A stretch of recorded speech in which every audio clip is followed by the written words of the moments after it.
Good afternoon. On behalf of Director CSIR NAL, it is my pleasure to invite you all for our 62nd Foundation Day celebrations. On this occasion, we are privileged to have with us Professor K. Vijay Raghavan, Principal Scientific Advisor to Government of India as the Chief Guest. Welcome to the program, sir. We are very happy for the presence of our DG CSIR, Dr. Shekhar C. Mande, on this special occasion. Welcome to the event, sir. I request our director, Sri Jitendra J. Jadhav, to inaugurate the program by lighting the lamp. I also request COA, Advisor M&A, Advisor Works and Services, and PGD HAT to join him.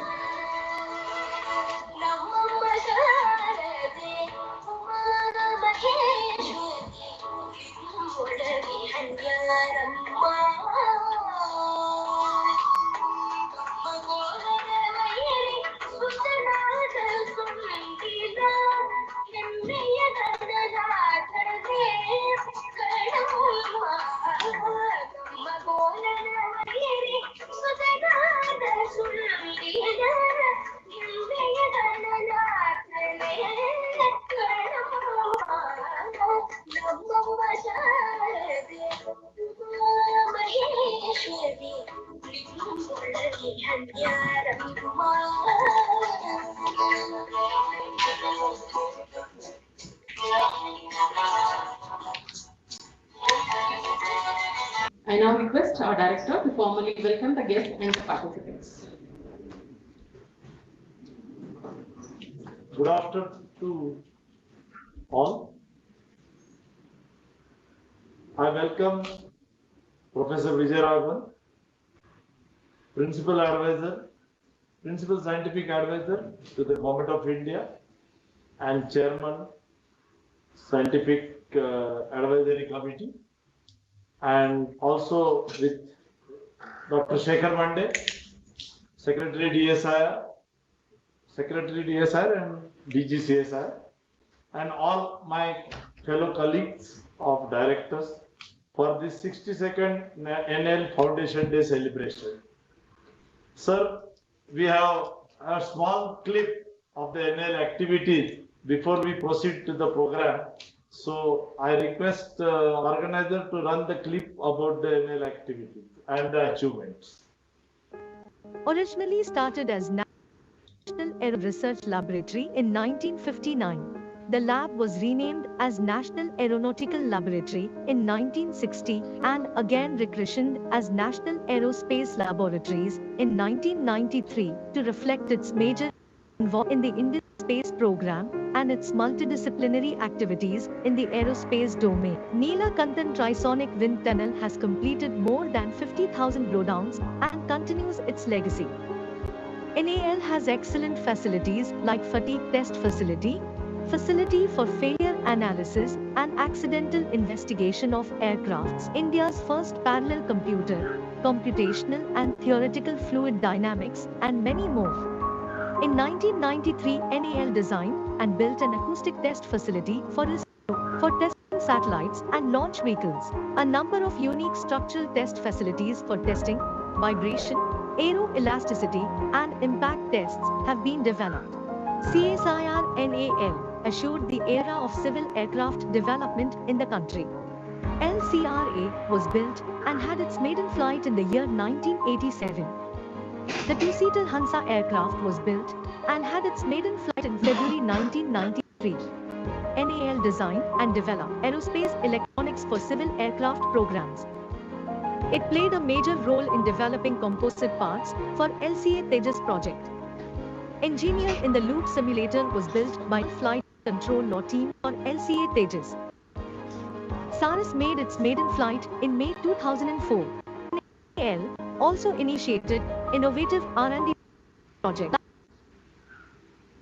Developed the 5-seater aircraft was jointly with Mahindra Aerospace. NAL has the capability of manufacturing large computer control and large radomes for weather applications. SARAS PT-1M, the new upgraded version of indigenous transport aircraft, made its maiden flight on 24th January of 2018. The Hansa project has been revived with a modified glass cockpit and digital avionics. NAL has developed carbon fiber technology, which offers to-weight ratio. A UAV octocopter has been recently developed.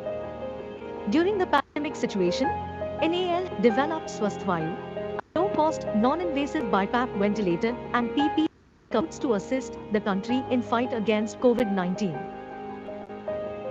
NAL successfully rolled out Hansa NG aircraft during end of the March this year and is ready to fly. CSIR NAL is looking forward for future programs like regional transport aircraft, high-altitude platform vehicles, and 2.5-meter continuous wind tunnel. Approvals for these projects are in advanced stage with Government of India. Today on this Foundation Day, Team CSIR NAL remembers and salutes all the past Director Generals and the directors who has guided us in our past endeavors.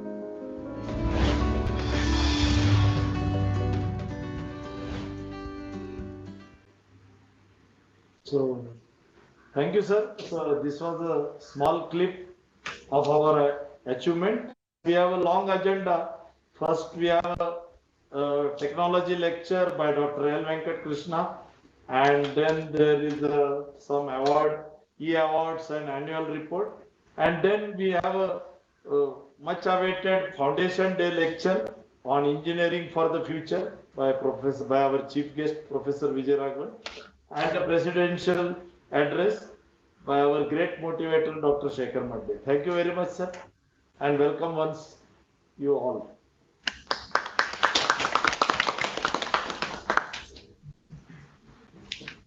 Thank you, sir. It's a custom at NAL to have a lecture on the latest technology on the occasion of NAL Foundation Day. Dr. L. Venkatrishnan will be delivering the 18th NAL Technology Lecture on An Eye in the Sky for India, Enhancing Telecom and Geospatial Intelligence. Dr. Venkatrishnan is Chief Scientist, Head Experimental Aerodynamics Division and Program Director for HAC at National Aerospace Laboratories, Bangalore. His main interests are in flow diagnostics, fluid mechanics, and aeroacoustics. He has developed new measurement methodologies as well as techniques for launch vehicle noise suppression and a field-ready electronic target system.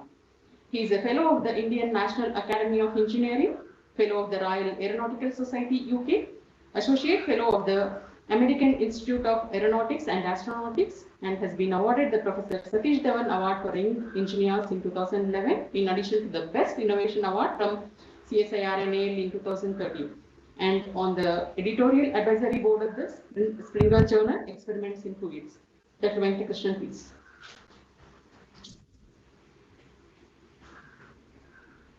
Thank you and good afternoon, Professor Vijay Raghavan, Dr. Shekhar Madde, distinguished invitees, my colleagues and friends. I'm delighted to be here today to analyze about this very new and exciting project that has been tasked to NAL, where we'll see the development of several, not just cutting, but bleeding edge technologies to create an eye in the sky for India. So basically, this is the outline of my talk, wherein I introduce what is a high altitude platform and why do we need such a platform, and what are the requirements and challenges, and how do we go about it.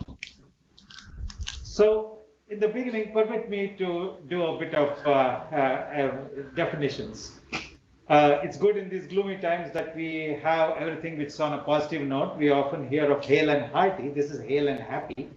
So high altitude platforms, HAP, are aircraft which are around 20 kilometers above the Earth in the stratosphere, and usually used to compose a communications network or for either civilian or military purposes also.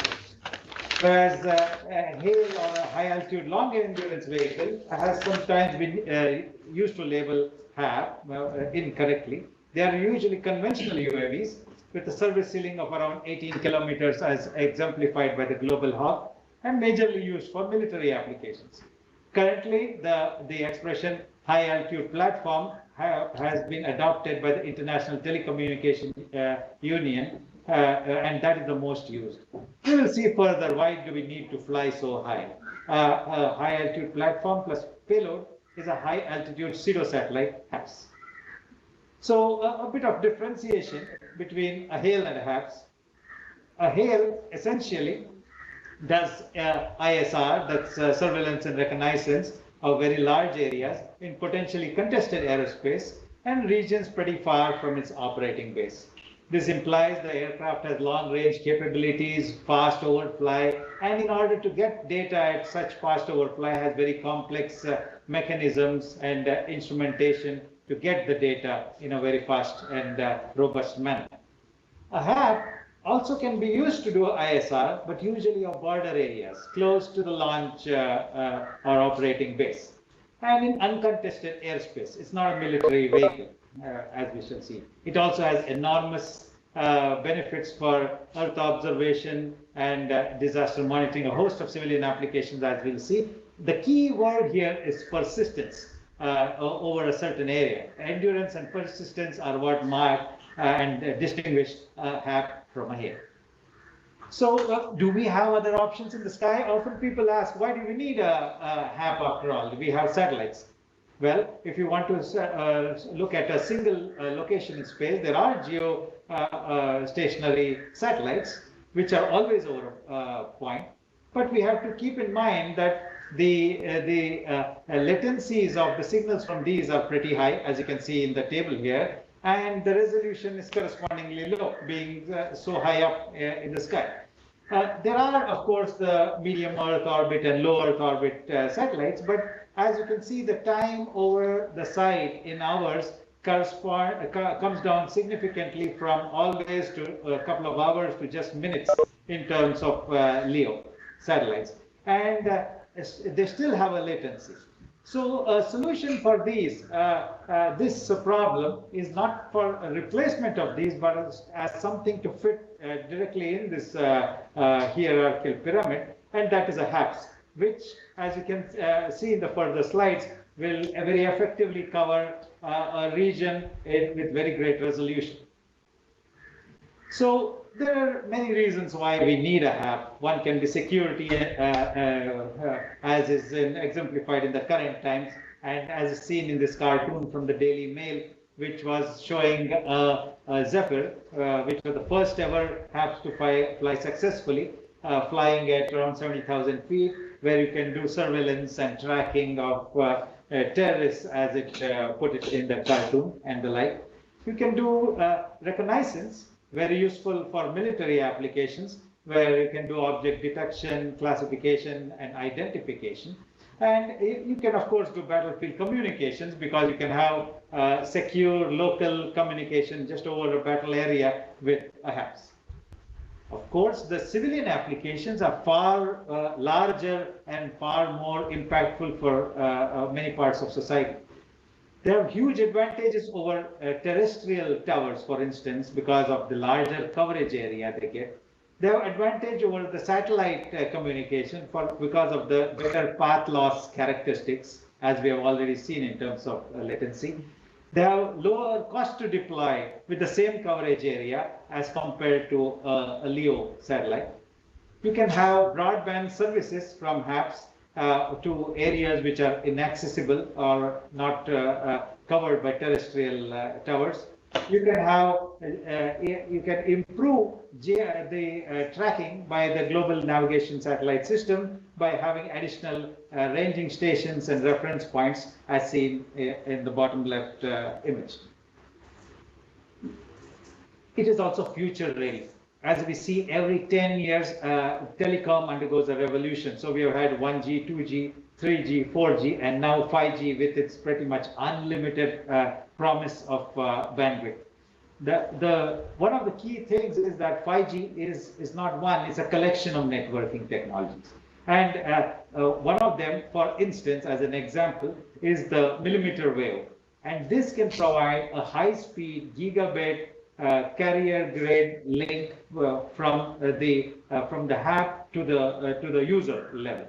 And this is what truly separates the capabilities of 4G and 5G. Now, this is also ready for a HAPS because the power requirements of such wave is only in the range of 50 watts or so, depending of course on the range and area it covers. As we shall see, this is very, very affordable in terms of a HAP. You can also think up of new uses from a HAP. You can see that you have 3D coverage, not just on the ground, but also in the air. Now with the future going to have a lot of drones and low-flying unmanned vehicles, you can connect to them much better than terrestrial towers. You can remove unprofitable cell towers. You can enhance the coverage in grossly and highly populated urban areas. And you can improve on the Internet of Things because of the greater speed and analytics that you can put into a HAP. So you can also work on a vast range of Earth observation related fields. You can see from the picture on the top right that a HAP flying at around 65,000 feet can possess an imager which can have a ground sampling distance of just around 18 centimeters. This is at the level of the current available technology at its nadir. So that's the kind of resolution you can get. So you can have high resolution imagery and videos. You can have real-time video transmission. You can have vehicle and ship detection. You can use that for mapping and cartography. You can use it for cloud monitoring and animal tracking. You can use it for disaster management in times of grief. You can even use it for climate research to track ice volume and ice flow and global soil moisture in certain areas. So what are the solutions for a HAP? Solutions for a HAP can either be lighter than air, as in the top two images, or a fixed wing, as in the bottom. Lighter than air, the balloon has been around since the time of the brothers Montgolfier, so it's well known. However, it suffers from many problems, including accidents and hazards and very limited maneuverability. So it has been abandoned for all except some very, very specific tasks which it is used for. Airships did have some benefits in terms of the payloads that can carry, but as we shall see in the next slide, they have a lot of other encumbrances which make them unviable. A fixed wing, on the other hand, is an aircraft and it can always be retasked. It can be rerouted or repositioned. It's highly maneuverable. And while the endurance may be currently lesser as a function of the current technology and the subsystems large, this is certain to improve as we go ahead, as we shall see. So if you really look at the lighter than air concepts, the airships which we just saw, there are a host of programs over the years, all of which has stopped. The only one which was running, the Project Loon of Google, stopped its last loon in Kenya around 6 months or so ago.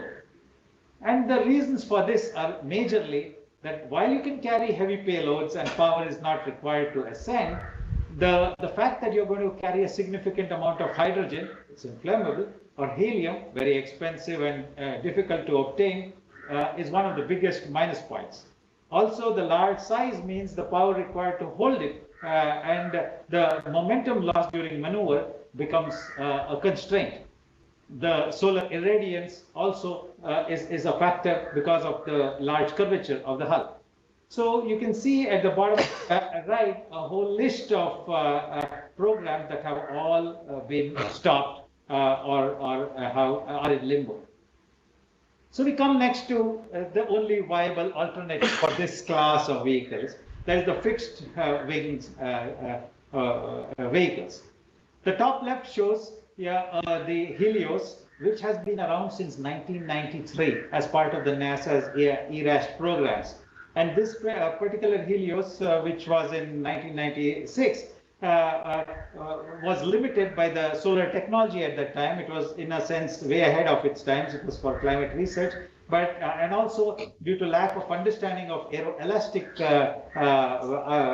effects, it experienced severe divergence and crashed. After 96, there has been no further work on the Helios by NASA. Aquila and Facebook tried their own, so did Google as well as Boeing. All of these are only at the concept levels. AeroVironment and Swift Engineering do have some, as can be seen from these flights, which have shown some promise, though not significant endurance. Boeing is now going ahead with Odysseus and Aurora. China has put up a program called the Morning Star. DLR has proposed a concept program on the HAB. And then, of course, there are the Zephyr and Phaser. So with this, we come to the two programs that have been most successful in the recent past. When I say the recent past, it's the past decade.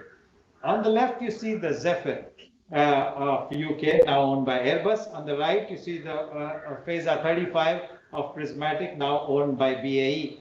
And these are the only two vehicles where the Zephyr has demonstrated in two separate flights, once an endurance of 14 days and a second time an endurance of 26 days up in the stratosphere without needing to come down. The Phaser has as yet demonstrated only a single 24-hour flight of endurance. The point to be noted are these are both fixed wing, solar electric powered, propeller driven, semi-rigid, and have very large aspect ratios. There have been other efforts, but you can see that of all this range of efforts, they all have very strikingly similar parameters. I'll not go through this table for lack of time, but also it turns out that most of these are limited one way or the other, or have been stopped for lack of funding. So we are back to the Phaser and the Zephyr. So with keeping those as a guideline, we have looked at what is it we need for a HAB to be developed in India. There are certain operating conditions. I'll come to that in a minute. There is a certain max speed. As you can see, it's exceedingly slow. The cruise speed is around 100 kilometers per hour. We'll come in a minute as to why are we so slow. And there's a ceiling of 23 kilometers, and you have an allowable maximum of only 18 hours, which seems a lot, to get to 20 kilometer altitude. A payload of just around 15 kg. And we can see that we can do a lot with such a payload. So we need to look at the potential solutions by power source next. The chart on the top left shows you how, as opposed to urban mobility, a HAB requires not so much specific power, but enormous amount of specific energy. So because it has to last through the night when there is no fuel from the sun, this being a solar electric vehicle. So the question comes that if you just needed specific energy, why not use gasoline? As you can see from the chart on the bottom right, gasoline is the single largest source of specific energy. But a gasoline engine cannot operate at altitudes above 15 kilometers. You need twin turbochargers and as such in order to account for the low density of air. And this would result in the engine becoming 80% of the weight of the aircraft. Fuel cells are no better because of the problems in the PEM. Yeah, that's an electrolyte, a permeable electrolyte. You cannot get more than around 185 watt-hour per kg. So you're left with just looking at what are the fuels you can use there. You can see that all the fuels are, except the battery, are constrained by the manner in which they are stored, whether it's kerosene or hydrogen in either form or fuel cells. All of these have constraint, and a comparative analysis shows that the metric of the battery is the best among all of these, ranging at like 70 is to almost twice what the other fuels can give. So we now have decided that we have to have a solar electric vehicle. It has to be motor propeller driven, and it has to be very exceedingly light, and it has to work in the stratosphere. So let us look at the challenges. There's a whole list of challenges. In fact, it seems almost daunting. In this, let us concentrate on those where it is written, circled in blue and the font is blue, we do not foresee a problem. The capabilities at CSR, NAL, and in the country which can handle this. Those where the font is red, the sources are well known, and a lot of these are COTS equipment which can be bought even from global suppliers.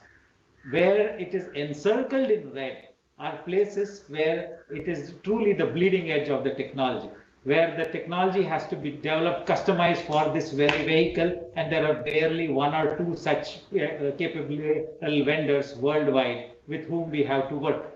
And this is where we can foresee that this kind of program will give a broad fillip to such activities in solar photovoltaics and energy storage in the country. So this is the challenge in the environment. So this also gives the background as to why do we have to fly so high and so low. So the first chart on the top left shows that the pressure drops to around the 20th of its value at the sea level once you go to 20 kilometers. And the temperature goes to around minus 65 centigrade. The second chart shows that as you ascend, the three lines, which are basically varying heights, plots of varying heights, plotted as a plot of payload power versus payload weight, show that as you go, every kilometer higher you go, the capability to carry weight as well as the power you can supply the payload comes down drastically. And the final chart is exceedingly interesting. It is something which is the physical limit. So the final chart on the bottom right starts from an axis, y-axis of 20 north latitude. Between plus minus 20, a HAP can, in theory, fly round the year. However, as you go north of 20 latitude, due to the seasonal variations wherein the daytime is not as long or longer than the night time, the current limitations show that you can fly lesser and lesser months of the year with lesser and lesser payload. So in the limit, a HAP trying to fly over the North Pole in winter time obviously would not even be a viable proposition at all. There's another geographical problem we have to reckon with. Of course, we all know that below 15 kilometers, we have the weather, cumulus and cumulonimbus clouds, which have their own speeds, vertical wind speeds, which make it difficult for slow aircraft to fly. And we have what's called the subtropical jet stream over much of India, right from 23 north, wherein the wind speeds can go up to 250 kilometers an hour, make it impossible for this kind of vehicle to get past in order to get to 20 kilometers. So that begs the question, why is this vehicle going so slow?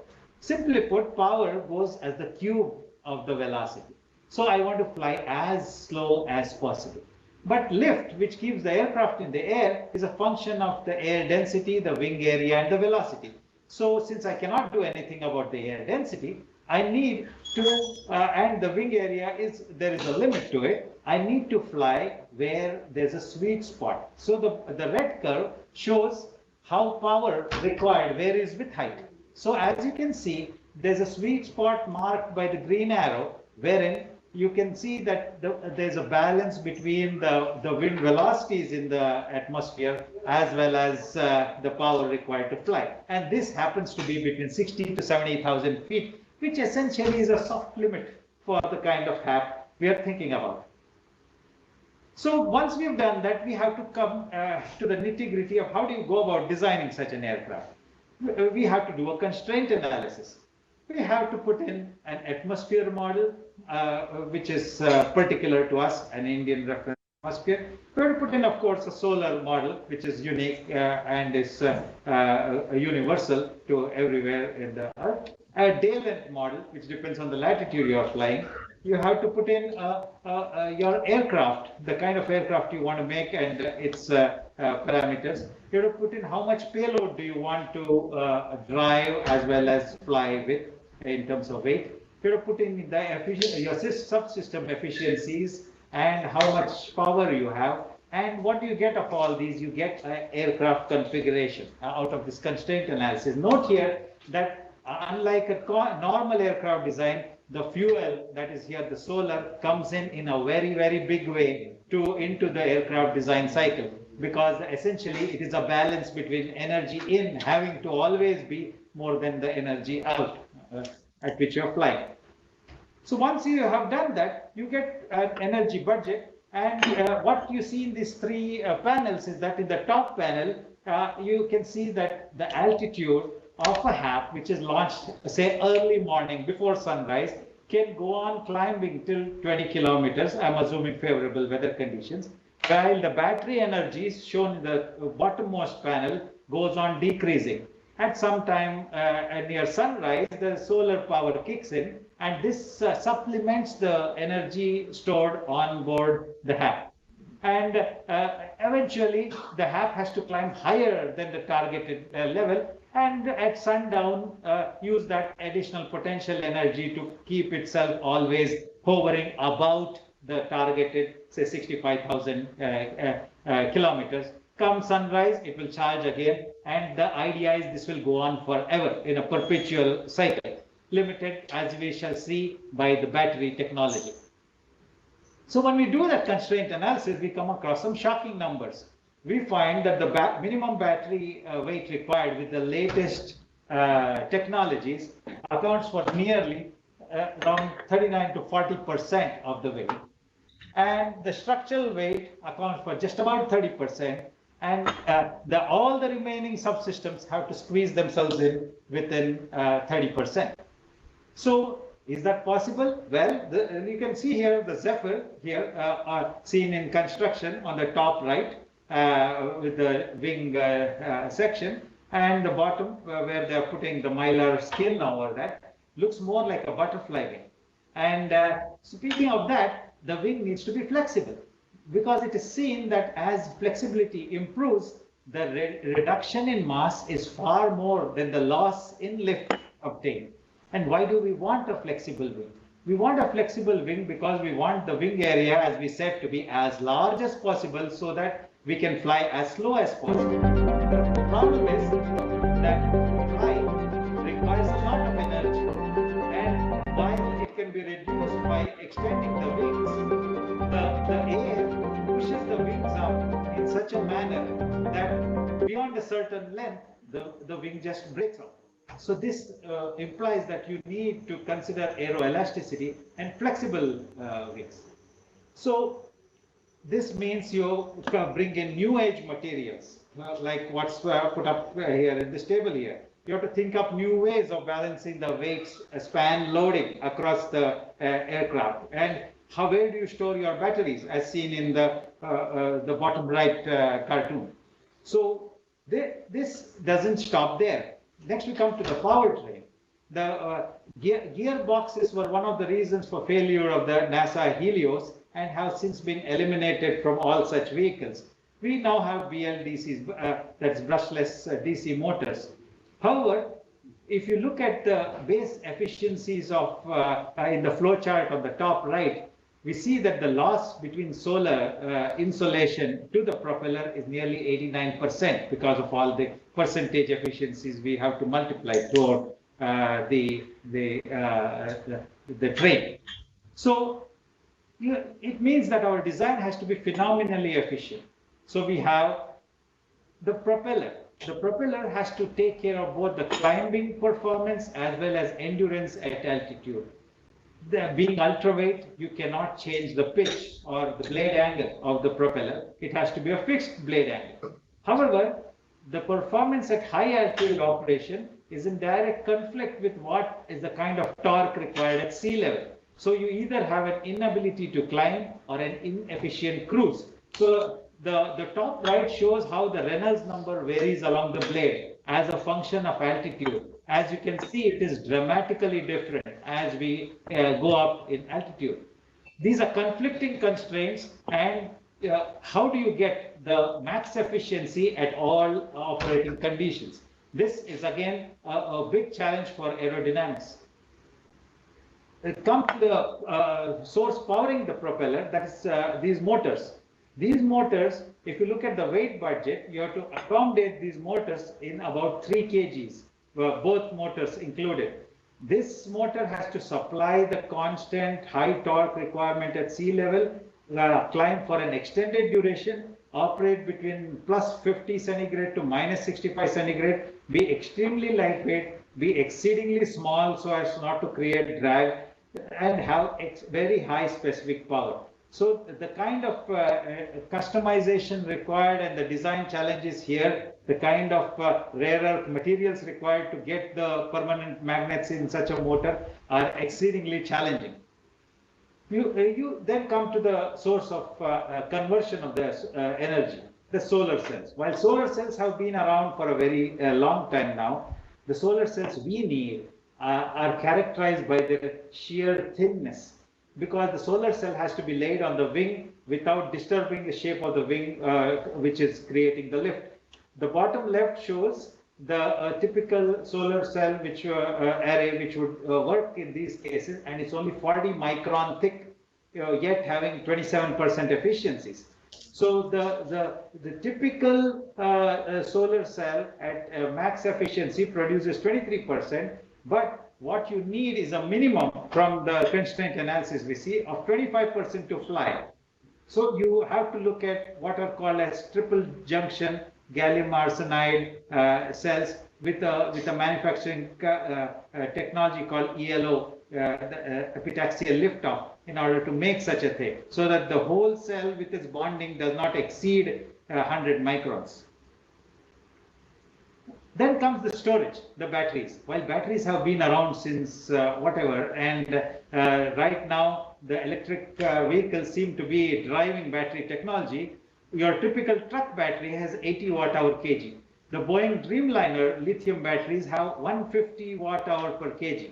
The Tesla's 3 has a battery of 280 watt-hour per kg. Musk says he will have a 380 watt-hour per kg next year.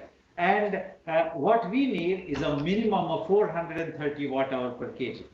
Added to this, we will see that from the bottom right that there are operational challenges in terms of the temperature, the altitude, having low pressure, so you cannot cool it with any liquid. The battery heating cooling cannot be done with any compressible liquid that would change the pressure.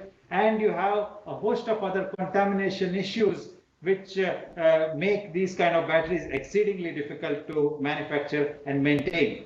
In fact, there's yet another which limits the end usage of a HAP, which is the number of cycles the battery can go through. As you can see, the depth of discharge is 100% only for 300 days in the max lab environment right now.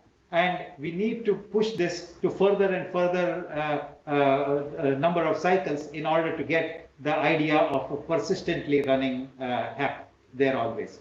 So finally, we come to a vehicle which is always in the air. So it has to be autonomous. The modeling here has to take care on everything from the usual flight dynamics to even the energy input, something which you will not have bother with in a conventional aircraft.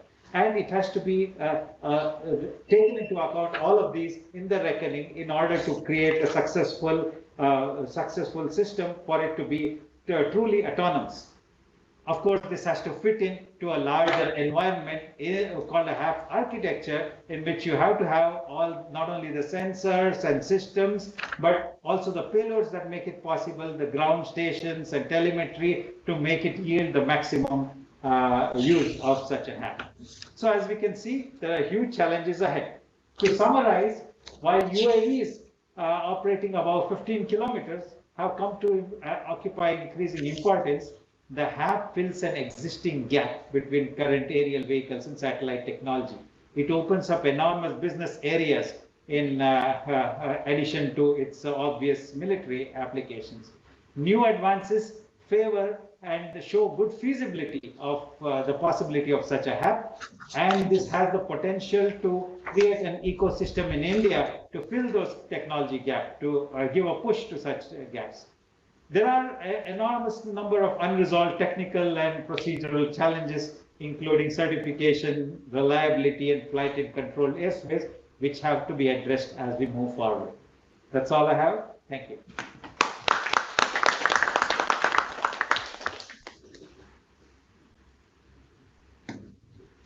Thank you, sir, for giving us an insight of HAP program. Every year, NAL prepares the annual report on R&D activities and achievements. I request our DG CSIR, Dr. Shekhar C. Mande, to release the e-version of annual report for the year 2020-21.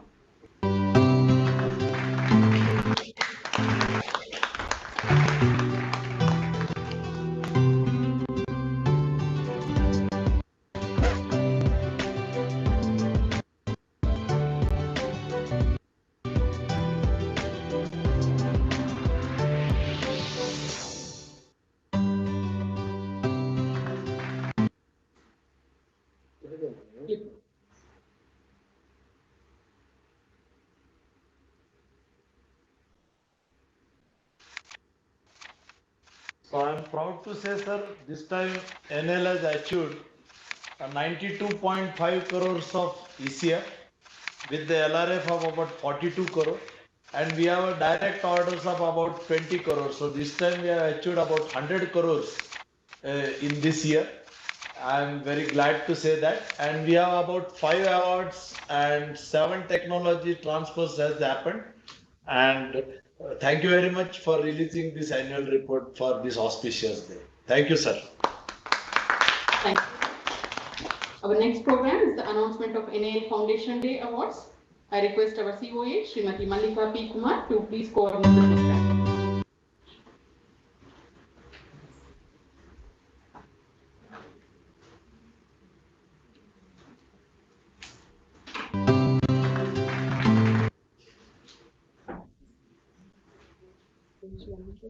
Respected dignitaries, Professor K. Vijayaraghavan, Principal Scientific Advisor to Government of India, Chief Guest of today's function, Dr. Shekhar C. Mande, Secretary CSIR and Director General CSIR, Shri Jitendra J. Jadhav, Director CSIR NAL, Dr. L. Venkat Head Experimental Aerodynamics Division, invitees, colleagues, ladies and gentlemen. Good afternoon to one and all. Today, CSIR NAL is celebrating its foundation day for the years 2019-20 and 2020-21. On this day, as is the practice, CSIR NAL takes pleasure in presenting the CSIR NAL Outstanding Performance Awards to the scientists, technologists, support personnel, staff from General Administration, Finance and Accounts, and Stores and Purchase Wing for the exemplary work carried out during the period. The awards are under 14 different categories. On this occasion, I deem it my privilege and pleasant duty to announce the names of the awardees. Before we proceed with the announcement, may I request our Chief Guest, Professor K. Vijayaraghavan, kindly to present the E-Awards to the awardees. Yes, please.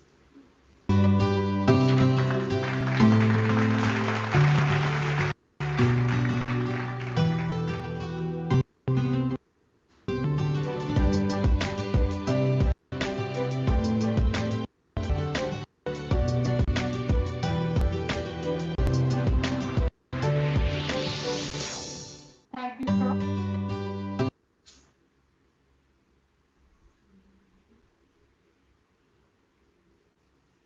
Now I proceed with the announcement of the names of the awardees for the year 2019-20.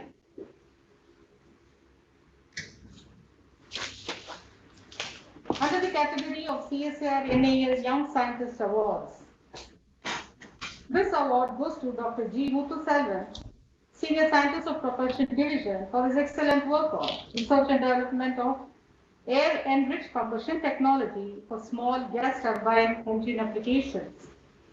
The next award is the Excellence Award in the field of research, and this goes to Dr. Baiji Varghese, Senior Principal Scientist, and Sri Paulagangu James, Principal Scientist of Advanced Composites Division for Mechanics of Advanced Materials and Structures. Under the category Excellence Award in the field of technology, this award goes to Dr. Suresh Kumar Kashyap, Senior Principal Scientist, and Sri Sanket A. Naveen, Senior Scientist of Flight Mechanics and Control Division for LCA Store Separation Trajectory Estimation. Under the category Excellence Award in the field of technical support, This is awarded to two groups. The first group, Sri M.E. Mohanasundaram and his team, consisting of 9 staff members, all from Propulsion Division, for the work towards manufacturing of airworthy Wankel engine components for the project certification of 30 HP indigenous Wankel rotary combustion engine. And the second, to two members, Sri R. Jagadisha, Senior Technical Officer 3, Quality Airworthiness and Assurance Division, Sri N. Saravana Kumar, Senior Technical Officer 2 from the Advanced Composites Division for the work towards documentation and auditing of AS 9100. The Excellence Award in the field of infrastructure support services is awarded to the group of 13 members, Sri Matesh V, Principal Scientist, and his team from the Aerospace Software and Information Systems Division for management of IT, information and communication technologies, infrastructures, computer network, and support services. And to Arun Kumar Dwivedi, Senior Technical Officer 2, and also the Fire Safety Officer from the Center for Carbon Fiber and Prepex Division for Fire Safety Management. The award for excellent support in finance and accounts is awarded to the following members: Srimati K. S. Uma, Assistant Section Officer, and Kumari S. Tilagam, Assistant Section Officer. Excellent support in stores and purchase is awarded to Srimati P. Namrata, Senior Secretarial Assistant. Now we move on with the announcement of awards for the year 2020-21. The first category of award is the CSR NAL Shield, Technology Shield for Outstanding Group Achievement. This award is backed by a group of 23 staff members from various divisions headed by Dr. C. M. Ananda, Head, Aerospace Electronics Division, for the exemplary work on design, development, production, and supply of Swasthya Vayu non-invasive ventilator for COVID-19. The Swasthya Vayu non-invasive ventilator, a litigation strategy, was completed in 32 days, and the design and development of clinical trials were obtained, and 1,500 ventilators were supplied to various government departments and hospitals in India.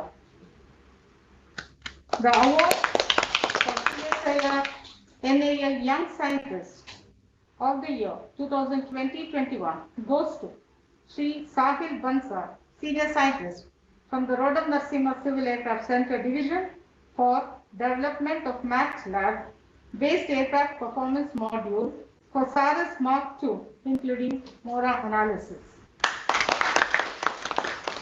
The Best Innovation Award goes to a group of 6 members from the Center for Societal Missions and Special Technologies Division for the work novel epoxy-based smart-shaped memory polymer tooling for complex composite parts under the leadership of Dr. Sandhya Rao, Principal Scientist.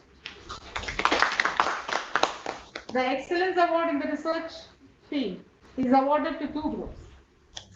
The first goes to Sri Girish Yanamashetty, Senior Principal Scientist, and Sri D.B. Singh, Principal Scientist from the National Trisonic Aerodynamics Facility Division for control of transonic flow over a blunt body. The second award goes to Dr. Parag Deshpande, Principal Scientist from the Division Unmanned Aerial Vehicle Design and Integration for the work experimental investigation of fluid structure in traction in a bird-like flapping wing.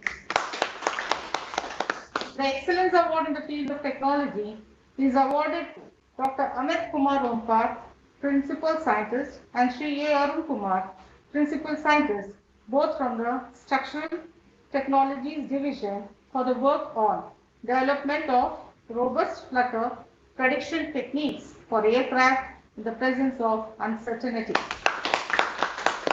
The Excellence Award in the field of design and development goes to Dr. Bhaskar Chakravarti, Chief Scientist, and his team of 4 members from the Rodham Narasimha Civil Aircraft Center Division for the work, configuration, design of Saras Mark II tractor version.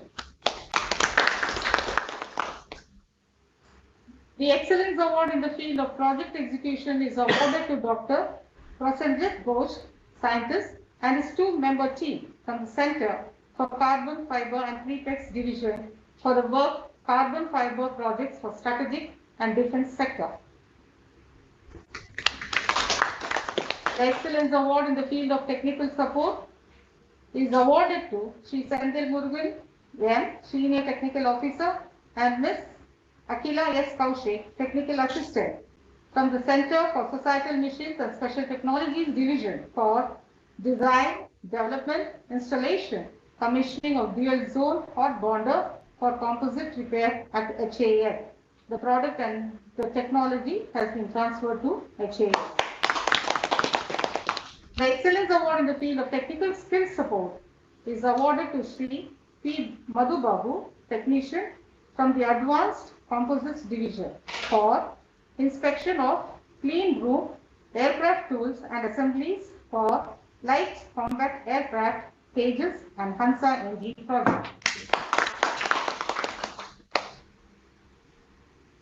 The next Excellence Award in the field of infrastructure support services is awarded to Dr. Ramakrishna N, Medical Officer, CSR NAL Health Center, and his team comprising of 16 staff members of Health Center, including the Chief Medical Officer, Dr. D. Amar Narayan, for significant contribution to COVID-19 and also for providing timely medical support to all the COVID-19 patients, healthcare or staff members, and their beneficiaries during the COVID-19 pandemic.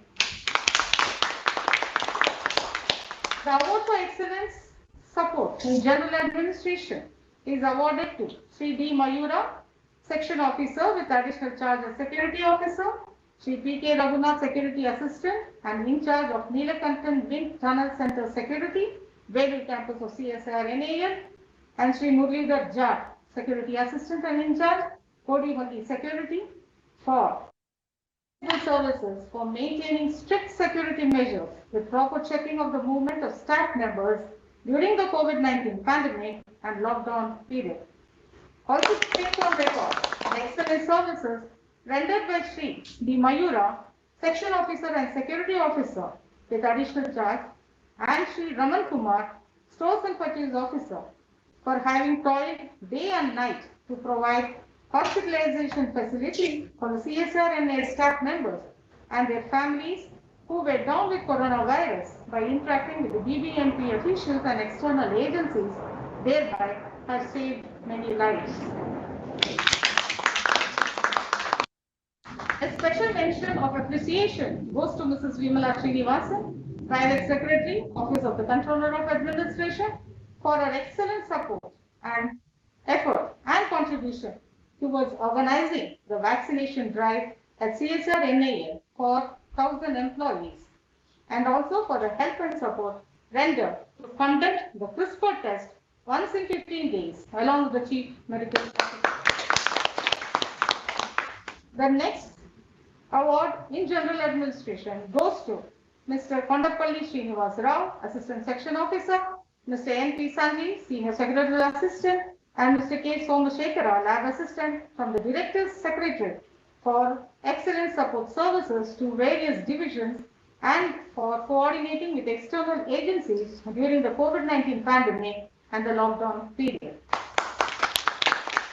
The Award for Excellence in Finance and Accounts wing is awarded to Sri K. Narsimurthy, Assistant Section Officer, and Srimati N. Shashikala, Assistant Section Officer, for providing the excellent services during the COVID-19 pandemic.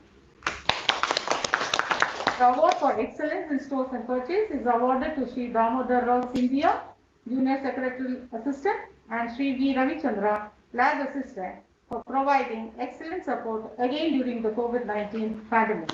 With this, I conclude the awards for me. Thank you. Thank you, madam. I now request our director to introduce this to the participants, please.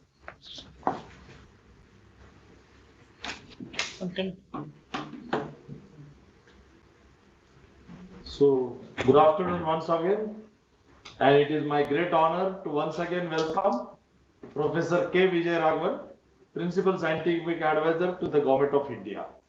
Professor K. Vijay Raghavan is the Principal Scientific Advisor to the Government of India, succeeding Dr. R. Chidambaram on 3rd April 2018, and the Chairperson of the Prime Minister's Science, Technology and Innovation Advisory Council. He was prior to taking over as the PSA, he was the Secretary, Department of Biotechnology, Government of India, from January 20th, 20. The Principal Scientific Advisor of Government of India is a very important scientific portfolio who works with all the arms of the government, with our states, our citizens, national and international agencies.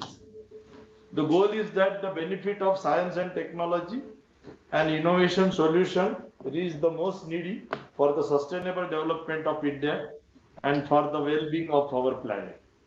Professor Vijay Raghavan is also a distinguished professor at National Center of Biological Science, Tata Institute of Fundamental Research, Bangalore, and was NCPS Director till 2013. He studied chemical engineering at Indian Institute of Technology, Kanpur, and holds a PhD in molecular biology from Tata Institute of Fundamental Research, and was a senior research fellow at California Institute of Technology. His research is on nerves and muscles and how complex behavior emerges during animal development. Professor Vijay Raghavan is a fellow of Indian Science Academy, the Royal Society, the Academy of Medical Sciences UK, and Foreign Associate of US National Academy of Sciences.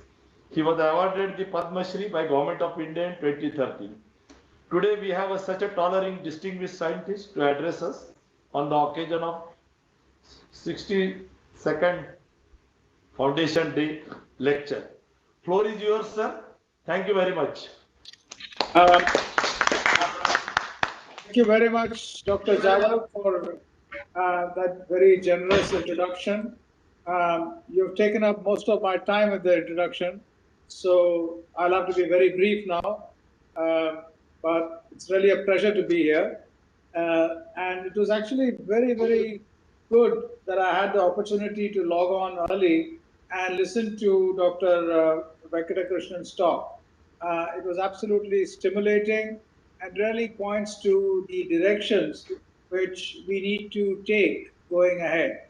It is those kinds of forward-looking plans which we need to address, and many of the successes which we have seen at NAL over the years have come from starting on ambitious plans early on, and you see the fruition of that 5, 10, 15, 20 years later.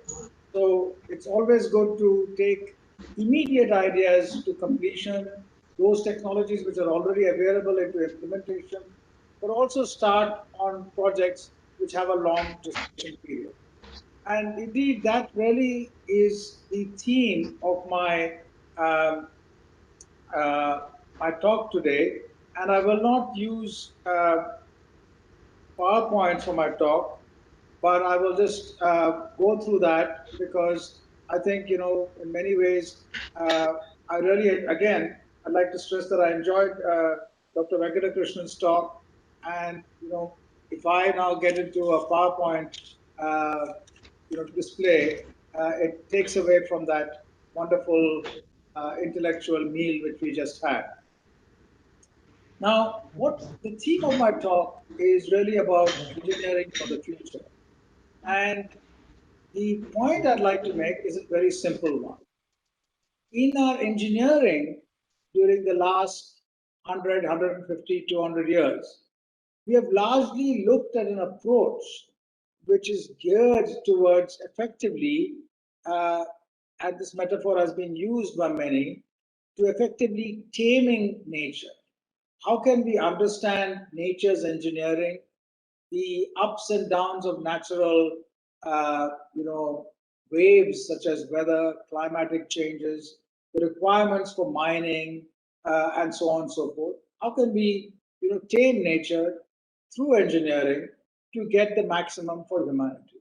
And every time one goes through a stage where we seem to be limited either by resources or capacity, human ingenuity has overcome that. So the thread over the last few hundred years has been very simple.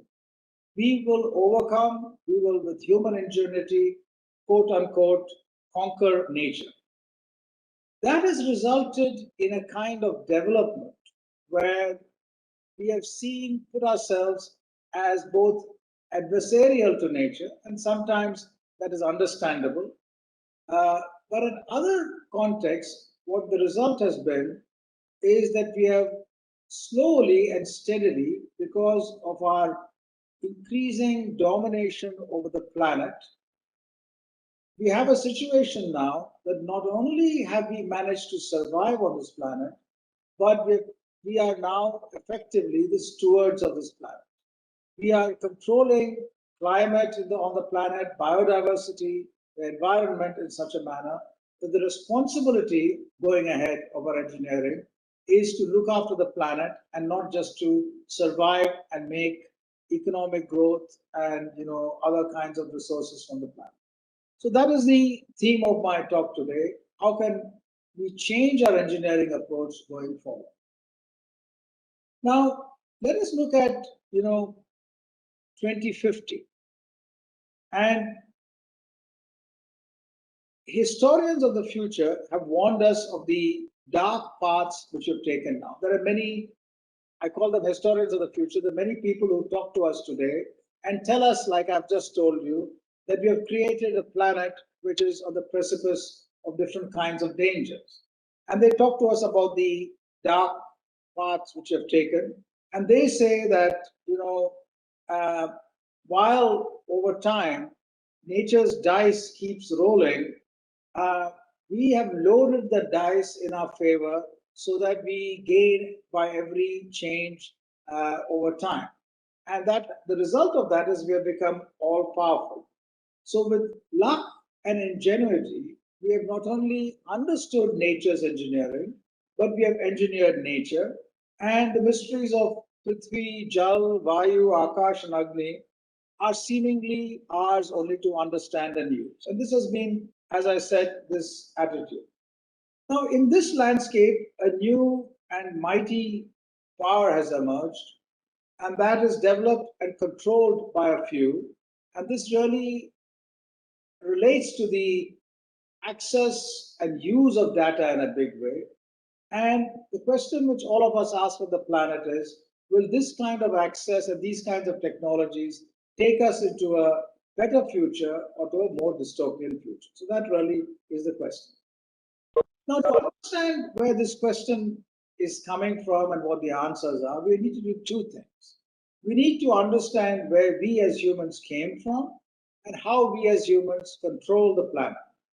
And the answer to that is simple and was articulated beautifully by Charles Darwin and Alfred Russel Wallace. And basically, that articulation pointed out that all life on Earth is linked, and we are linked by the thread of DNA. So the chemical processes which are shared between all life on Earth has its foundations in the thread of DNA. There's a huge commonality in the way all life functions. And natural selection and the accidents of evolution have shaped all the patterns of life we see on this earth, and humans are a product of that. Now, if we look at human evolution, there are few features which stand out. We have a disproportionate brain size compared to our other primate cousins. So to our body size, our brain is much larger than theirs is to their body size. So there's a disproportionate increase in size of our brain. The question is how that came about. That's a topic for another lecture. But basically, it looks like we were able to cook food and do other things to pack nutrition at a very high level into a single meal, which our cousins could not. This resulted in the energy needed for massive brain growth. Along with that, we evolved, fortunately for us, the ability to oppose thumb and forefinger, so we can pick up things and throw it at others. We can also make tools, and our voice box and the corresponding parts of our brain allow the development of speech and language, so that with these, cultural transmission, the making of tools liberated us from evolution through genetics and natural selection into hugely evolution through cultural changes.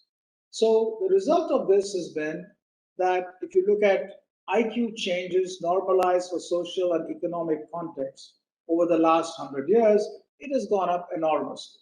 And this is because the tools and the prosthetics which we have created for us are really amazing and allow us to access knowledge and learning in a manner which previous generation couldn't. So we have moved in many ways from being the planet of the apes to the planet of the apps.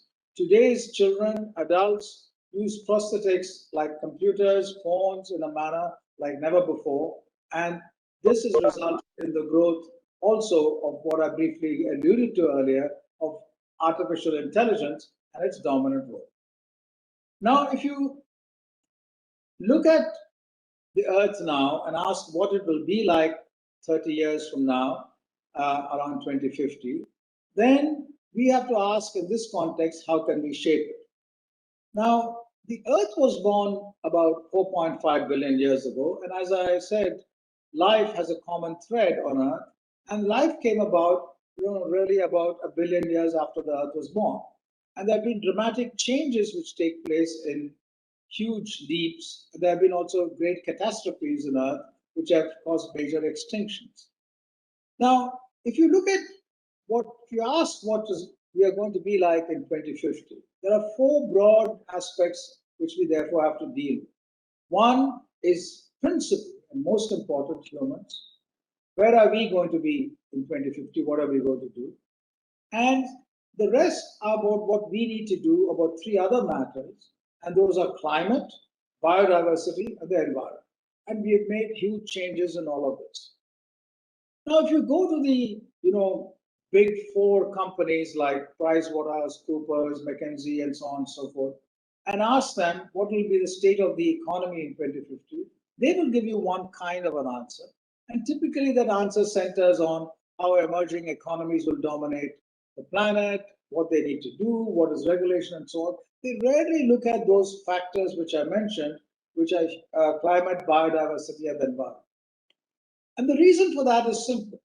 We have come through right from the first industrial revolution with a very strong and clear philosophy that we must make the most of what we can do through our ingenuity right now and by the cheapest possible means. And therefore, we have consistently postponed paying for environmental costs, climate change costs, biodiversity costs to future generations. In other words, we want a more efficient motor car now, for which we will get ores and fuel and technologies for marketing it, but the costs of that will be paid by future generations. So that's been our philosophy.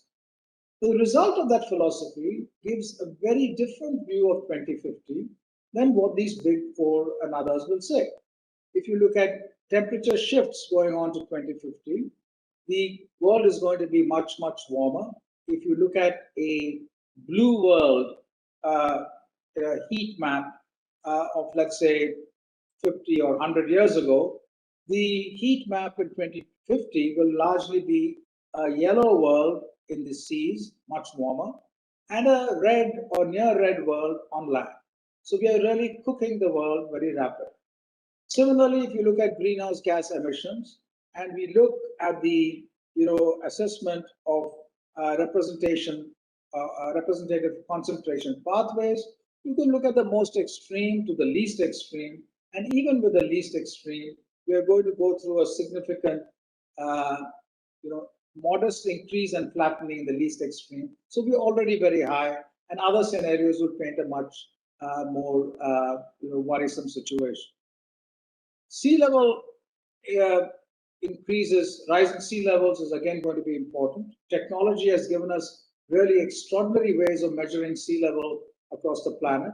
The experimental GRACE satellites launched by NASA in a university collaboration puts two satellites at a hair's breadth apart from each other in orbit around the Earth, and the slightest change in gravity will alter this distance, which is then corrected.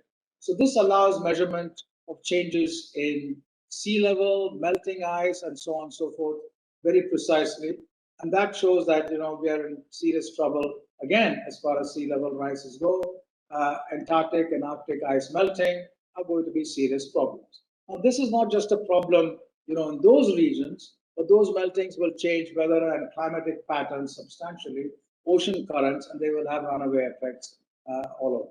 Similarly, if you look at biodiversity, there's not only a loss of biodiversity, there's a substantial increase in developing countries, particularly in lands used for cultivation, a reduction in forest land, and an increase in arid land. So these are all the parameters which are good.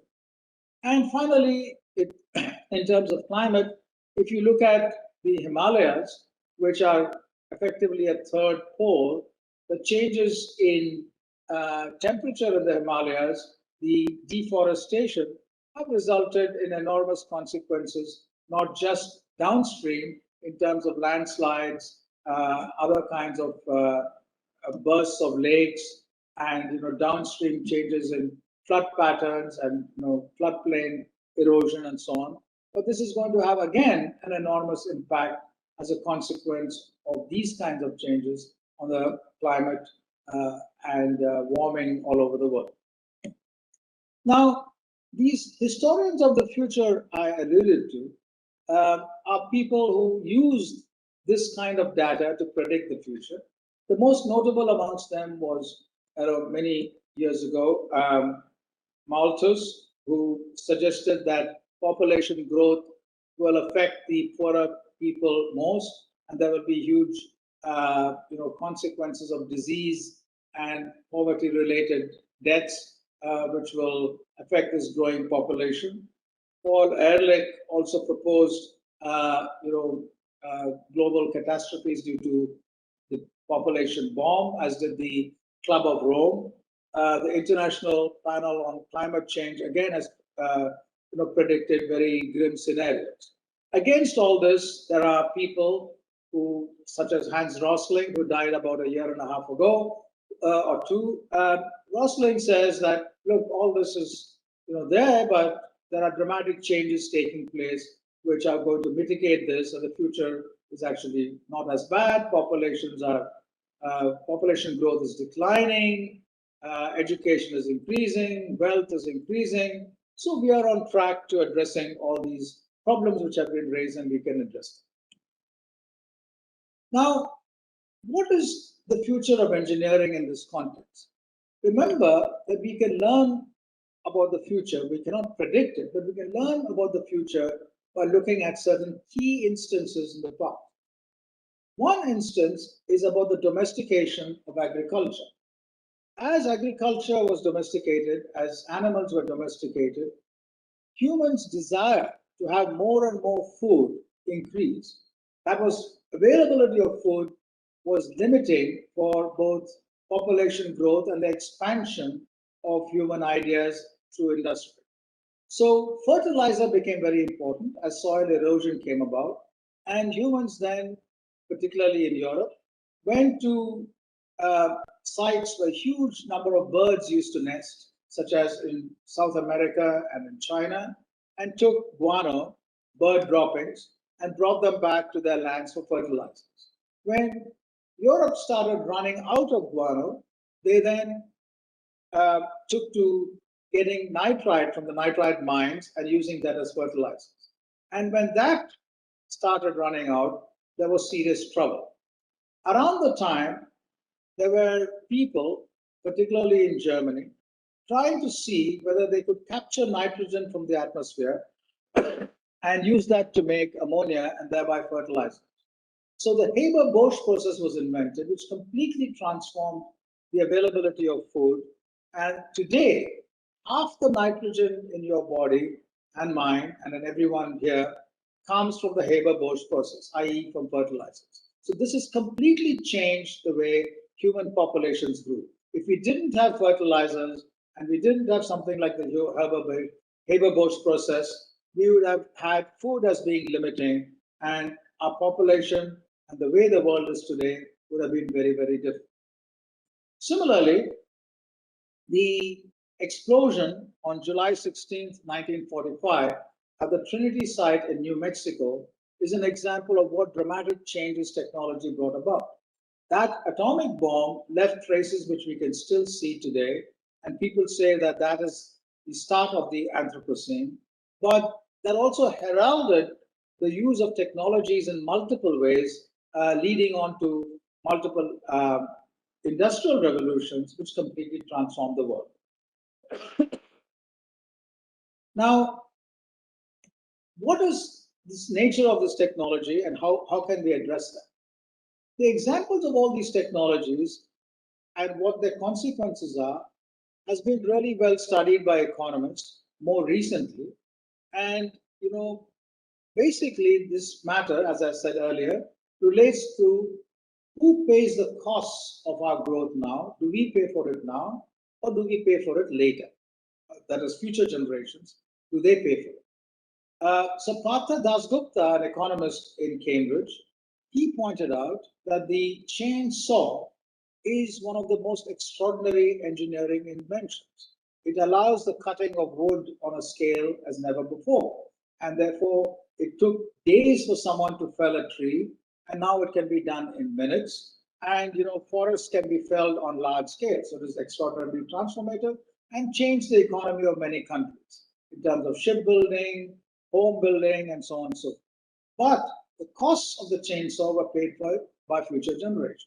Similarly, deep ocean trawlers allowed fish to be brought at huge levels and changed diets all over the planet.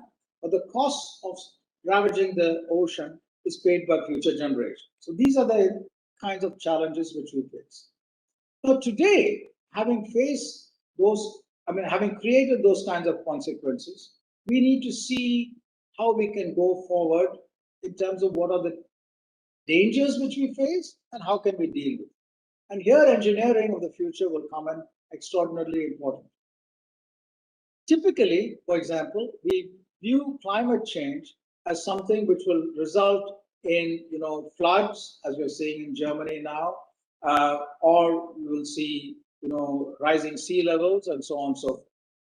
But an increase in temperature by about 1.5 degrees changed the properties of a commensal bacterium in an antelope in Kazakhstan, and literally over one summer killed hundreds of thousands of them when this commensal bacterium became invasive and caused sepsis. In other words, a small change in temperature can change the properties of organisms living inside you in such a manner that it can cause an immediate and sudden shock. These findings from science and technology are very, very important in us looking at the properties of what is there in nature around us and how climate change affects them.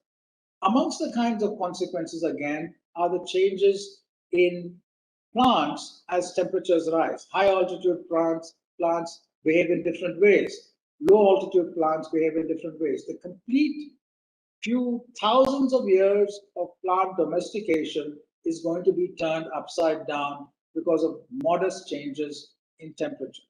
In other words, the properties of insects change, the properties of plants change, the properties of bacteria change in a manner which we've not paid attention to. From a purely physical engineering perspective, we have looked at climate change as causing rising sea levels or uncomfortable temperatures or changes which cause freezing temperatures at wrong times. But these kinds of biological changes in insects, their pollination patterns, in plants and their behavior, and in bacteria and parasites and their behavior is going to be very, very important. And therefore, it requires a new view of engineering which partners with sciences in a manner where measurement and consequences at these levels are also included to a great extent. So from from this very micro or meso level analysis, a similar understanding of engineering and science applications are needed at the systems level, at the much larger level, in the nature of what we do to our forests. We have a very poor engineering understanding of multi-component, multi-boundary condition, complex systems such as forests, the Himalayas, the mountains, and so on, and how they behave after deforestation, during afforestation, and further down. So this analysis at that level, climate, weather, bioscapes, all of that, again, is a major engineering challenge, which will combine the kind of aircraft which you just hear about for observational studies, satellites, remote sensing, drones, but also a very dynamical understanding both at the numerical level and at the theoretical level of these kinds of problems. So I'd like to end by saying that in this kind of a situation, where should our future engineering focus on? And really, there are some things which we know already that we must pay attention, and I mentioned that, and that's something which we should address immediately. And they are climate, the environment, biodiversity, health, energy, and so on.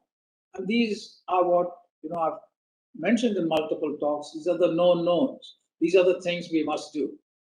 But there are also other areas which we must push in great extent, and that requires a collaboration between our agencies. And frankly, that needs to now go on a really war footing. In terms of the deep ocean, in terms of outer space or inner space, as we just heard, and the microcosm, these are the microcosmos of the biodiversity, which I talked about at the microbial level, for example. These are the unknown knowns. We know that they're there, we know they must be explored, but we don't know anything about them. We must explore this very, very rapidly. And we can't do this piecemeal, we must do it together.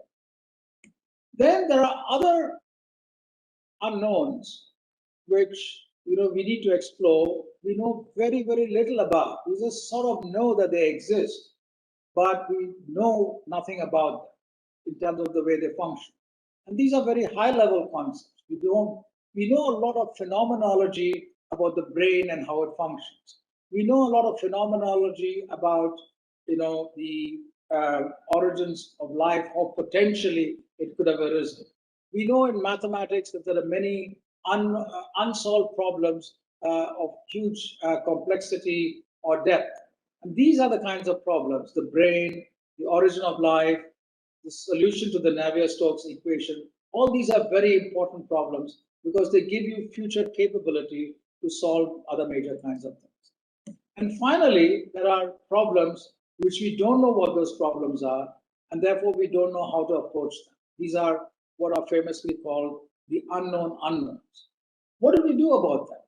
And the answer to that is simple. We must look back in history and see what are the kinds of unknown threats which came about and how people reacted rightly or wrongly to them. When the motorized transportation was invented, did people who have horse-drawn carriages who didn't know about this, when they first saw motor cars, how did they react? Did they react with shock? Did they adapt? Did they, ignore it? Those are the kinds of things. That's a small example, but those are the kinds of examples we should see. If we were completely untrained in science and education, and we saw a motor car coming into our habitat, what would we do, right? If we were an isolated community. We cannot let those kinds of things happen again. Metaphorically, those kinds of things have happened again and again. And the answer to that really is education and training in logic, science, argument, understanding our culture, the history of the planet, the history of the world. All of that is very important. So teaching and training from first principles, and not specifically in technologies alone, will ensure that we are able to make technologies when we are confronted with unknown unknowns. And for that, our training should encompass more than half of, unfortunately, less than half of population are women and girls. They should be equal in our population. But that population needs to be trained, and tables such as what we see today in front of us should have 50% women, 50 or more in leadership roles, And that training and that connect between India and Bharat is something which we should address. So there's a huge challenge which we have, doing things which we're doing it well, addressing crises which we see and doing that well, preparing for what we know is likely to be the future, and preparing for an uncertain future. And India, with its large young population, can do all of that. Thank you very much.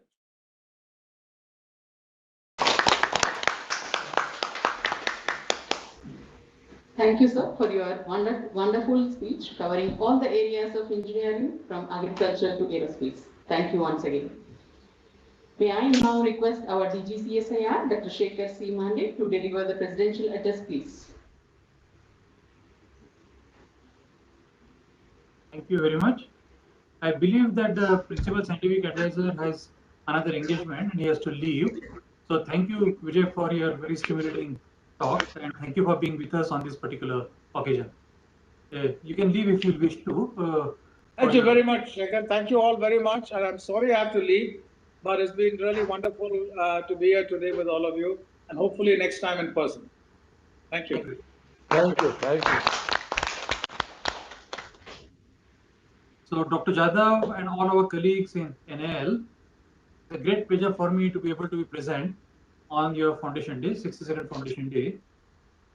We just heard Professor Vijayaraghavan and a very stimulating talk, what he said, and many of the suggestions that he actually made are worth considering and implementing. So what we should do is actually do some sort of internal discussions in trying to understand his suggestions and try to implement them in true letter and spirit. Secondly, my hearty felicitations to all of you on your 62nd Foundation Day. It's a great pleasure to be once again to be able to be present with you on this good occasion. I remember 2 years ago on your 60th Foundation Day, Shri K.N. Vyas ji was there, and I came for that particular occasion. It was a very good function that you had organized. But I believe that was almost the last of the functions that we organized in person. And since then, we got into this kind of a situation in which we have had to conduct all of our meetings online. I also was very impressed with the presentation that was made on high altitude platforms earlier today. It's extremely impressive. Jadhav had made his presentation not in so much depth, but a little bit about the same topic in the directors meet on 25th, 26th February last year in NIO, Goa. And the moment he made his presentation, it was clear to us that CSIR has to support these kind of projects. And therefore, we suggested that some sort of base paper or project be prepared and submitted to CSIR headquarters, and we'll support it. And I believe this project has started now from 1st April onwards. We're also looking forward to the first test flight of this particular HAP, about 18 months at what has been promised. So 18 months from 1st April is what we actually look forward to having the first prototype that would be demonstrated. As all of us know, that aerospace is fast moving into newer and newer areas. Unmanned vehicles are actually becoming all around the world the order of the day, and therefore it's important that NAL actually keeps ahead of the entire world in any of the areas that is emerging. I mean, whatever area that you think are emerging in aerospace, there has to be an internal discussion amongst everyone, and you have to actually keep coming with ideas that what are the kind of projects that NAL should undertake so that you remain ahead of the world. I mean, that's very important. And Professor Vijayaraghavan somewhat alluded to this particular one, or rather obliquely. And what he actually mentioned was about the integration of engineering and sciences in particular respect. And he was talking a little bit about the climate change and so on and so forth. But what I would like to suggest is that the integration of sciences and engineering, of course, is a very important area. But the larger area is to be able to be at the forefront of whatever happening around the world. Whatever is happening around the world, we have to have the capability of remaining at the forefront of them. And NAL has always done that. Throughout its history, NAL has always provided that leadership to the country. I mean, it's therefore is no surprise that DRDO, space, and atomic energy keep coming to NAL for a variety of different things. You know, whenever they need a particularly high-end technology, they invariably come to NAL. And in fact, everyone looks forward to NAL or whatever things that we need to do for the future of the country and future of humanity. You would be aware that INA recently urged all of us to actually start thinking of the RTA program. And RTA program also is very important that we should undertake. And number of presentations have been made in front of people who matter in Delhi, and we will definitely undertake RTA program in the coming time. It's only a matter of time before we actually start rolling out the contours of this program.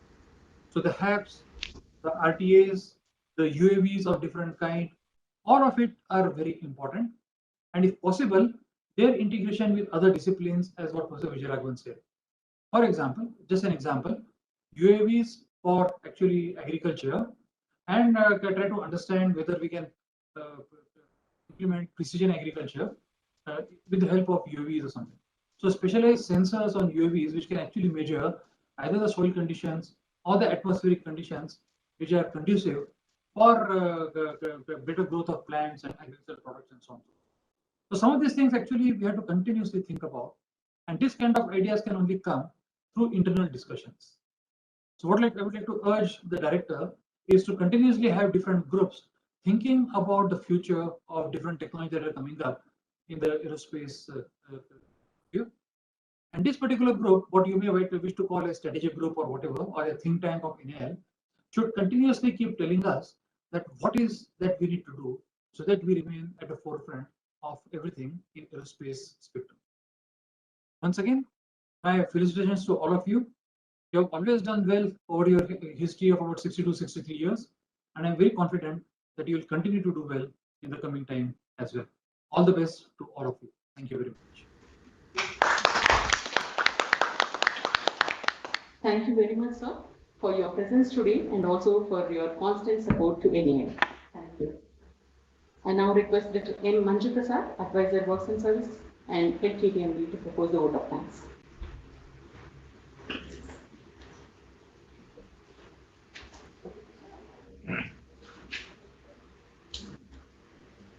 Good evening, everybody.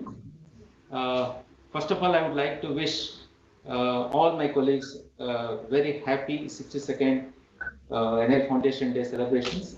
And also, I would like to congratulate all the award winners, the NAL award winners on this occasion. And I think,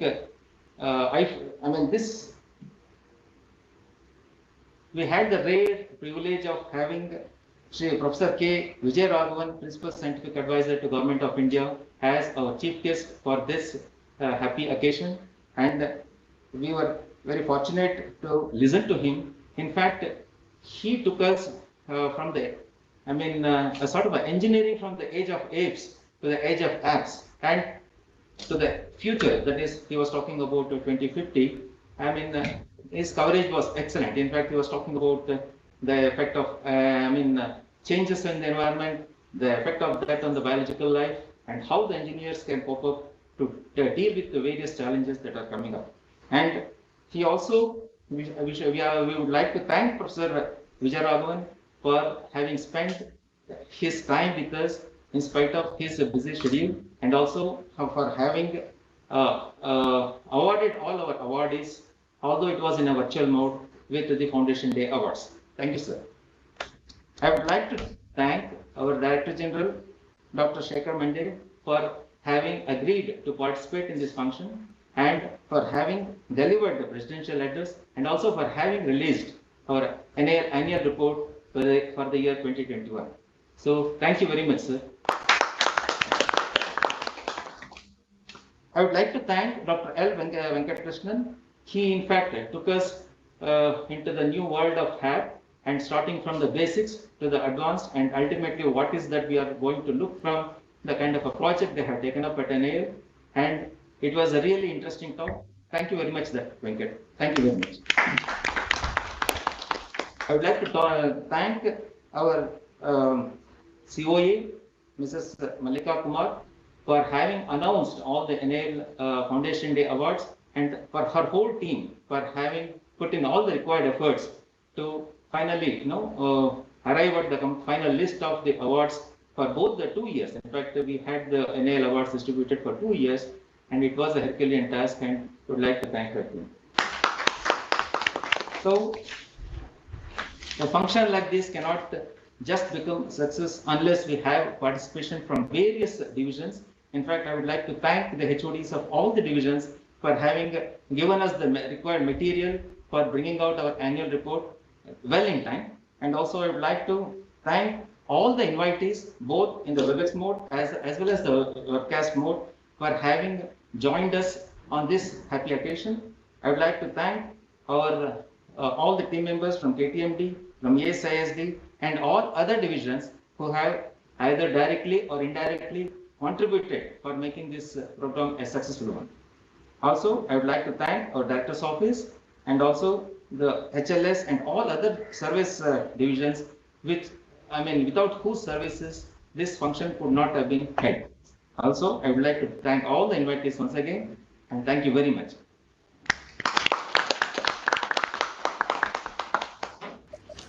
Congratulations, sir. Good evening, good evening. Thank you very much for joining.